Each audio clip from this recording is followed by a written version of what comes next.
India rare earth minerals REE ఒక పాలసీని తయారు చేసిందనమాట. ఒక మిషనే మనం పెట్టాం, రేర్ ఎర్త్ మినరల్స్ మిషన్ అనేది కేంద్ర ప్రభుత్వం.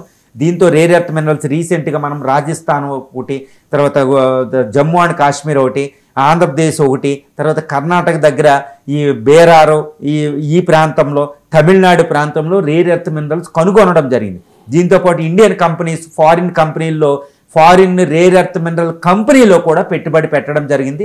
ఇదంతా ఏంటంటే ఇది ఒక కొలుక్కొచ్చి భారతదేశ అవసరాలకి ఒక డిఫెన్స్ అని, technology, communication, transportation, EV industry వీటన్నిటి అవసరాలు తీర్చాలి అనుకుంటే మనం ఇంకొక 5 years చాలా కృషి చలిపితేనే మన అవసరాలు మనకు తీర్చగలుగుతాం. ముందు ఎక్స్పోర్ట్ అనేది తర్వాత విషయం, ముందు మన అవసరాలు. ఎందుకంటే ఇప్పుడున్న 4th ఇండస్ట్రియల్ రెవల్యూషన్ అందులోకి భారత్ ప్రవేశించింది.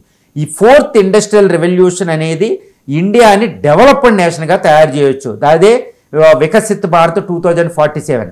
దానికి అడ్డంకే రేర్ ఎర్త్. ఎందుకంటే 4th ఇండస్ట్రియల్ రెవల్యూషన్లో ఉన్న artificial intelligence, communication technology, 6th G అని, తర్వాత ట్రాన్స్పోర్టేషను, ఈవీ ఇవన్నీ కూడా రేర్ ఎర్త్ మినరల్స్ మీదే ఆధారపడి ఉన్నాయి. కాబట్టి మనం ఎట్టి పరిస్థితుల్లో 4th ఇండస్ట్రియల్ రెవల్యూషన్ అంటే ఫస్ట్ ఇండస్ట్రియల్ కోల్పోయాం, 2వ ఇండస్ట్రియల్ రెవల్యూషన్ మన చేతిలో లేదు, 3వది సాఫ్ట్వేర్ కొంతవరకే పట్టుకున్నాం.